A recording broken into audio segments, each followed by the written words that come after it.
నమస్కారం ఫ్రెండ్స్. ఆహారం మందు కావాలి, మందు ఆహారం కాకూడదు. ఈరోజు మనం మాట్లాడుకోబోయేది చాలామందికి ఇష్టమైన, పిల్లల నుంచి పెద్దల వరకు అందరూ ఇష్టపడే స్ట్రాబెర్రీ పండు గురించి. మిత్రులారా, స్ట్రాబెర్రీ అంటే కేవలం రుచి మాత్రమే కాదు, అది ఒక ప్రకృతి ఇచ్చిన ఔషధం.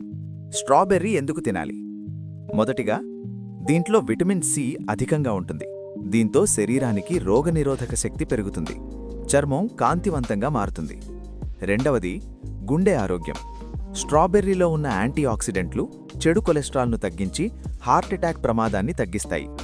మూడవది, షుగర్ ఉన్నవాళ్లు వినండి. స్ట్రాబెర్రీకి గ్లైసెమిక్ ఇండెక్స్ తక్కువ, అంటే రక్తంలో షుగర్ ఒక్కసారిగా పెరగదు, కానీ మితంగా మాత్రమే తినాలి. నాల్గవది, బరువు తగ్గాలనుకునే వాళ్లకు అద్భుతమైన పండు. తక్కువ క్యాలరీలు, ఎక్కువ ఫైబర్, పొట్ట నిండిన భావన వస్తుంది. ఐదవది, జీర్ణక్రియకు మేలు. మలబద్ధకం, గ్యాస్ సమస్యలు తగ్గుతాయి. ఆరవది, మెదడు ఆరోగ్యం. జ్ఞాపకశక్తి పెరుగుతుంది, వయసుతో వచ్చే మానసిక బలహీనత తగ్గుతుంది. ఎలా తినాలి? మిత్రులారా, స్ట్రాబెర్రీని నేరుగా తినచ్చు, ఫ్రూట్ సలాడ్లో, స్మూతీగా, జ్యూస్గా.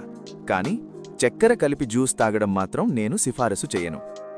జాగ్రత్తలు: ఇది చాలా ముఖ్యం. ఎక్కువగా తింటే గ్యాస్ట్రిక్ సమస్యలు రావచ్చు, చలితత్వం పెరగచ్చు. రోజుకు 4-6 స్ట్రాబెర్రీలు చాలును. తినే ముందు బాగా కడగాలి. ముగింపు: మిత్రులారా, ప్రకృతి ఇచ్చిన పండ్లను సరైన మోతాదులో సరైన విధంగా తీసుకుంటే ఆరోగ్యం మన వెంటనే ఉంటుంది.